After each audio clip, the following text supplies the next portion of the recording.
एक दिन राधिका और उसकी सास को घर पर अकेले रहना पड़ गया था। तब विजय जाते जाते कहता है, सुनो, ताला लगा के सोना। अच्छे से खिड़की दरवाजे चेक कर लेना और मम्मी का बीपी भी चेक कर लेना। हाँ जी, कोई दिक्कत नहीं है। अब आप आराम से जाइए शादी में। मैं मम्मी जी का पूरा ख्याल रखूंगी। और अपना ख्याल भी रखना। हाँ जी, हाँ जी, अपना भी रखूंगी। अब जाइए ना आप। थोड़ी देर बाद गांव में जीप पर लगे एक स्पीकर से अनाउंसमेंट होती है। जीप वाला आदमी कहता है, सुनिए सुनिए, गांव में चोरी होने की वारदातें काफी बढ़ गई है, इसलिए सावधानी बरतें। अपनी खिड़की दरवाजे सही से बंद कर लें। अरे राधिका, सुना तुमने? मुझे तो बड़ी घबराहट हो रही है। नहीं मम्मी जी, आप घबराइए मत। मैं हूं ना। मैंने सारे खिड़की दरवाजे बंद कर दिए हैं और कुछ भी होता है तो पुलिस का नंबर तो है ही मेरे पास। अच्छा, मेरी तो सांसें तेज चल रही है बेटा। एक तो ये विजय भी घर पर नहीं है। मम्मी जी वो भी जल्दी ही आ जाएंगे। मेरी अभी फ़ोन पर बात हुई थी। आप बस रिलैक्स रहिए। उधर दूसरी तरफ दो चोर रात में गांव में चोरी करने का प्लान बनाते हैं। दोनों सास बहू अकेली है उस घर में। अच्छे से पता लगाया नो? हाँ, कोई और नहीं है घर पर। अच्छा मौका है हाथ साफ करने का। अरे वाह, अब आएगा मजा। देर रात को जब सब कुछ सुनसान होता है, दोनों चोर गांव की तरफ निकल जाते हैं। अरे कौन सा घर है? वो कोने वाला, तुम बस मेरा पीछा करो। ठीक है ठीक है।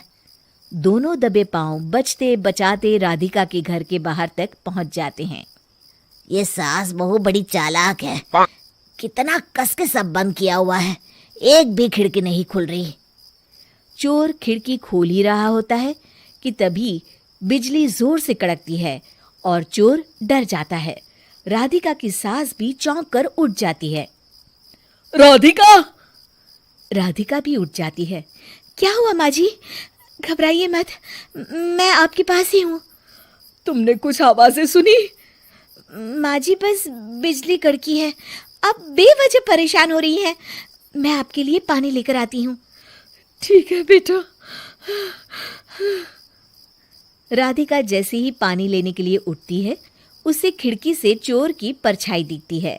ये देखते राधिका थोड़ा घबरा जाती है। वो अपनी सास को इशारा करती है। उसकी सास भी चोर को देखकर डर जाती है। शांत हो जाइए मम्मी जी। श्श। अरे मगर कैसे बेटा? हे भगवान, विजय को फोन लगा बेटा। माँ जी इस वक्त अचानक वो पहुंच भी नहीं पाएंगे। मैं कुछ करती हूँ, आप बस शांत रहिए। उधर चोर अपने काम में लगा हुआ है।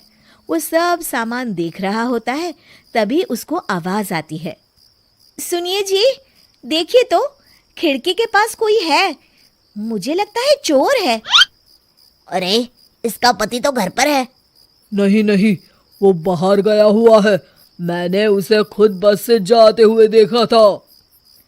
तो ये बातें किससे कर रही है? राधिका जानबूझकर जोर जोर से बातें करने लगती है। सुनिए जी, जल्दी आइए ना बाहर। मुझे पक्का शक है कि घर में कोई घुस आया है। अरे लगता है इसका पति आ गया है। ये दोनों अकेली नहीं है। भोलू की जानकारी तो गलत थी। भागो! चोर घबराकर जल्दी जल्दी बाहर की ओर भागने लगते हैं। तभी एक चोर का पांव फिसल जाता है, मगर वो फिर से जल्दी से खड़ा होकर भागने लगता है। वो गली के कोने तक पहुंचने ही वाला होता है कि पुलिस उसको पीछे से आके पकड़ लेती है। अरे रुको तो, किधर भाग रहे हो दोनों? कब से तुम दोनों की तलाश थी हमको? साहब छोड़ दो हमको साहब। हमने कुछ नहीं किया।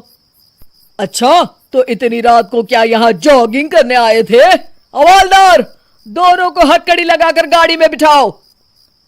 तभी पीछे से राधिका भी आ जाती है। मैम, आपने बड़ी बहादुरी दिखाई। अगर सभी आपके जैसे नीडर नागरिक हो तो कितना अच्छा हो। सर, आपको मेरी सासू माँ ने फोन किया था। उनका ही आइडिया था ये। हाँ, और चोर को डराने का आइडिया तो राधिका का था। बहुत ही समझदार और नीडर है मेरी बहू। चलिए, आप दोनों का ही बहुत बहुत शुक्रिया। आपने इन चोरों को पकड़वाकर देश की मदद की है। और हाँ, पुलिस स्टेशन आकर अपना इनाम जरूर से ले लीजिएगा। और अगले दिन विजय शहर से आ जाता है। वो अखबार में तस्वीर देखता है जिसमें राधिका और माँ इनाम ले रहे होते हैं। माँ, आपको कोई चोट तो नहीं आई है ना? अरे ना बेटा ना, जब तक राधिका साथ है तकलीफ कैसी। राधिका, तुम ठीक तो हो ना? I am so proud of you Radhika, तुम बहुत ही समझदार हो।